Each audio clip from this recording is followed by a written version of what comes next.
Oke, seperti biasa, chapter bonus dari novel Heavenly Demon. Leo, Giro, dan juga Kaiden itu adalah 3 nama pendekar terkuat di kerajaan Luna. Walaupun Kaiden jauh lebih lemah di antara keduanya, tapi ia masih masuk dalam 3 besar. Kaiden sendiri merupakan pendekar aura bintang 4. Ia sangat percaya diri dengan kemampuannya. Tapi anehnya, saat 29 orang yang mengikuti Roman Dimitri ke benua Arkadia mulai berbaris, kepercayaan dirinya perlahan hilang. Memang ia tidak bisa dibandingkan dengan Roman Dimitri ataupun Kevin, juga Chris yang namanya terkenal saat pertempuran melawan Kronos. Akan tetapi, siapa sangka prajurit-prajurit lainnya memiliki aura yang mematikan. Pertama, ia melihat Fred. Walau terlihat seperti prajurit biasa, tapi Kaiden bahkan tidak yakin bisa menang melawannya. Setelahnya Logan, hal yang sama juga ia rasakan, apalagi saat melihat Ares. Dari sana akhirnya Kaiden pun sadar jika 30 orang yang pergi bersamanya semuanya adalah monster.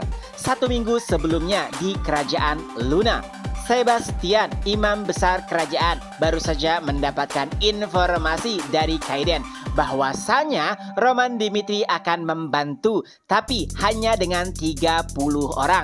Tentunya itu kabar baik dan juga buruk. Kabar baiknya mereka mendapatkan bantuan, tapi kabar buruknya 30 orang. Apa yang bisa dilakukan oleh 30 orang jika lawannya adalah puluhan ribu bangsa orc? Ya, walaupun mereka juga sebenarnya paham bagaimana kondisi di benua Salamander. Apalagi baru-baru ini mereka juga mendengar kabar terkait perang saudara di Kekaisaran Valhalla.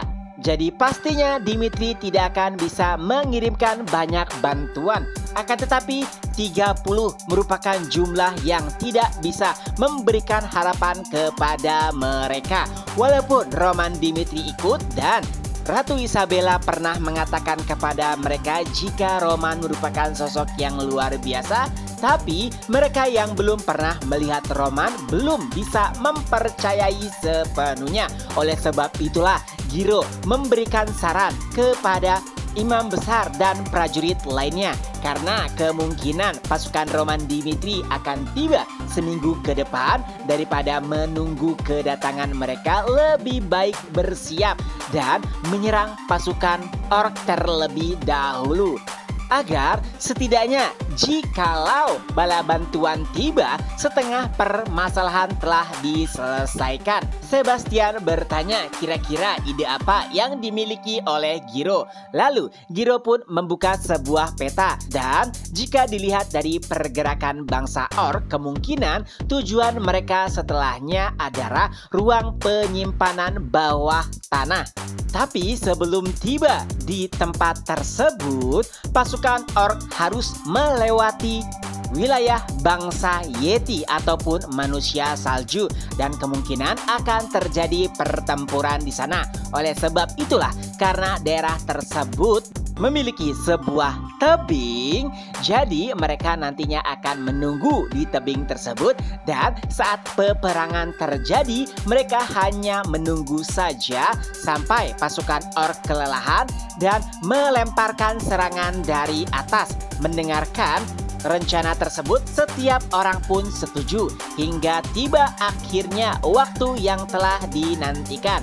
Para pasukan dari kerajaan Luna telah bersiap sedia di atas tebing, dan tak kalah bangsa orc melewati wilayah Yeti, tiba-tiba dari dalam salju Yeti pun muncul dan mulai menyerang bangsa orc. Peperangan pun akhirnya terjadi. Tapi anehnya, Giro merasakan sebuah kejanggalan. Pimpinan orc yang baru, yaitu Graxar, biasanya berada di garis depan, tapi Giro sama sekali tidak bisa melihat keberadaannya. Dan sesuatu yang di luar dugaan pun terjadi. Entah dari mana Graxar bersama pasukan orc telah tiba di tempat Giro berada.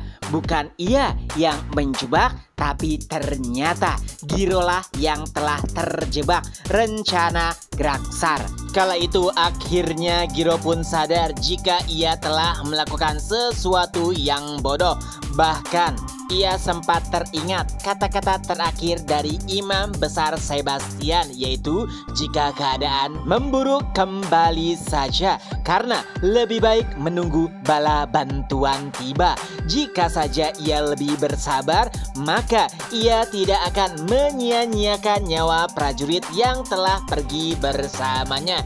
Ya, pasukan orc bukanlah pasukan biasa yang bisa dihadapi oleh prajurit dari kerajaan Luna.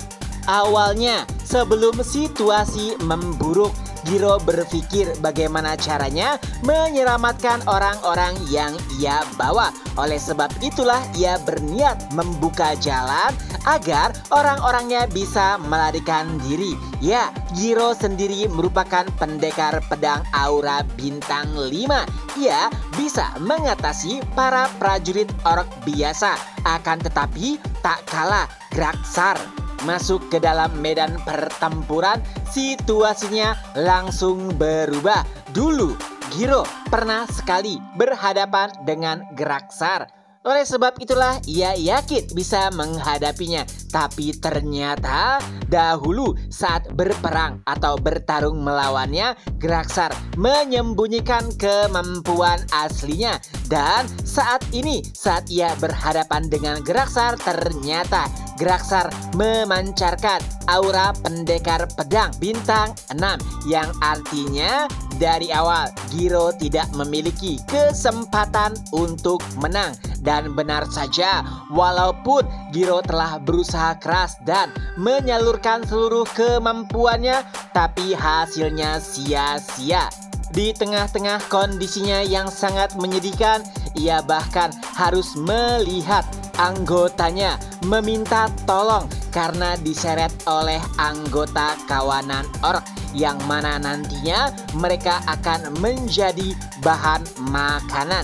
Ya, bahkan salah satu petinggi orc berkata, ada alasan kenapa kami tidak langsung membunuhmu, karena lebih baik menyimpan daging segar. Ya, para prajurit yang ditawan akan dibiarkan hidup, tapi sebenarnya mereka hanya menunggu waktu saja, karena bagi para orc, manusia adalah bahan makanan. Melihat kondisi mengenaskan tersebut, Giro hanya bisa menyesali keputusannya. Di sisi lain, setelah menggunakan gerbang warp, bala bantuan akhirnya tiba di perbatasan. Dan seharusnya butuh waktu 1 minggu untuk mencapai istana. Tapi tiba-tiba, tak kala mereka tiba di perbatasan, Kaeden langsung mendapatkan informasi dari Imam Besar Sebastian, yang intinya pasukan Giro yang awalnya berusaha menyergap orc malah dikalahkan, dan bahkan keadaan ataupun nasib Giro tidak diketahui. Itu membuat Kaeden terkejut, padahal sebelumnya ia telah memerintahkan semua orang untuk bersabar sampai bala bantuan tiba. Ia tidak menyangka jika Giro mengambil keputusan ataupun rencana ceroboh tersebut. Ini berarti kondisi di kerajaan Luna semakin parah.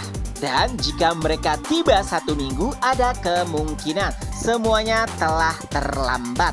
Oh ya, ada alasan kenapa mereka membutuhkan 1 minggu untuk sampai di kerajaan Luna, yaitu sebenarnya si Kaeden ini ingin membuat anggota dari Dimitri itu terbiasa dengan suasana salju dan dingin, di mana sebenarnya Kaeden sendiri bisa menuju kerajaan Luna hanya dalam waktu 1 hari. Oleh sebab itulah, dengan sangat terpaksa ia berkata kepada Roman Dimitri, bisakah kita mempercepat jalan? Karena seperti yang aku sampaikan sebelumnya, nampaknya kondisi kerajaan Luna saat ini lebih memprihatinkan lagi. Dan jawaban dari Roman Dimitri di luar dugaan. Ia berkata, Kaeden, sepertinya aku harus mengatakan ini kepadamu.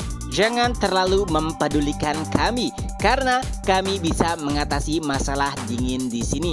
Dan yang terpenting, jika kerajaan Luna telah jatuh, maka situasi bisa lebih memburuk. Jadi, percepat langkahmu." Dengan perkataan Roman tersebut, akhirnya Giro pun berlari dengan sangat cepat seperti julukannya, yaitu tupai salju. Adapun pasukan Roman Dimitri, mereka mengikutinya dari belakang. Dan chapter pun berakhir. Nah, itulah kelanjutan dari novel Heavenly Demons. Semoga terhibur. Ketemu lagi di next video. Bye-bye.